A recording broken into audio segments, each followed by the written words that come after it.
took place, as we said, despite the protests of some local leaders. How should it be seen in the context of the politics leading to the election?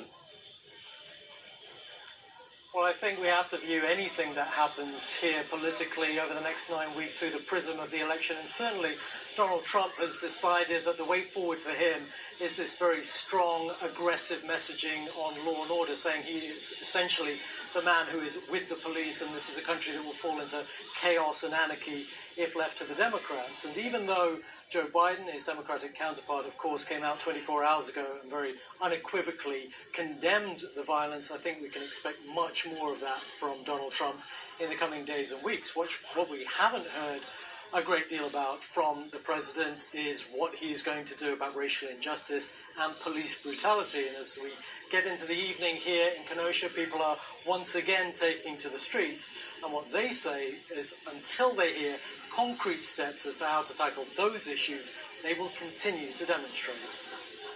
Ali, many thanks again. Ali Makboul with the latest there in Kenosha. Now, in Scotland, the First Minister, Nicola Sturgeon, has announced that her government will publish a bill setting out the timings and terms for another referendum on independence. A referendum would need formal approval from Westminster before it could happen. Our Scotland correspondent, Lorna Gordon, has more details.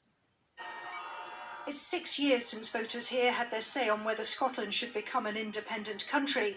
Today, Nicola Sturgeon saying that opportunity should come again and will be at the heart of the Scottish Government's plans for the year ahead.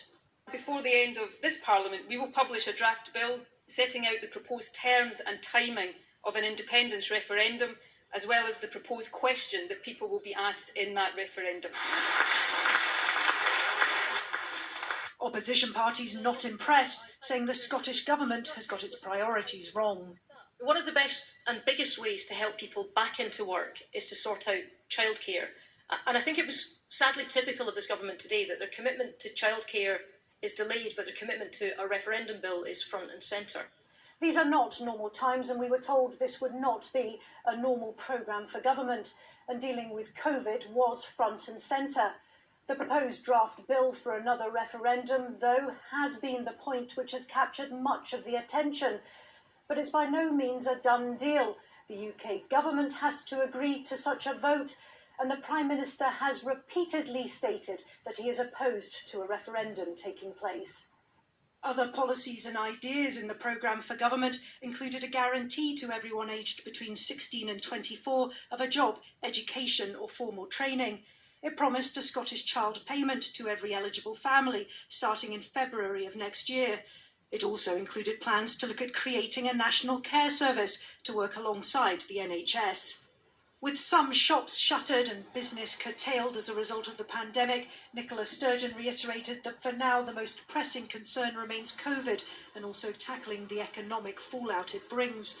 But a number of polls have recently suggested a majority in favour of independence, and with a Holyrood election on the horizon, the arguments over whether Scotland should become independent or stay as part of the UK look to play a central role again.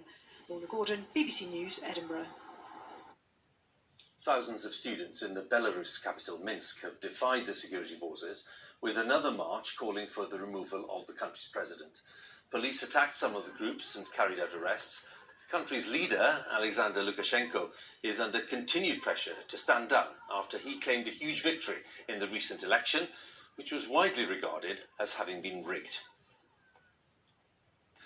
4 weeks ago, a massive explosion destroyed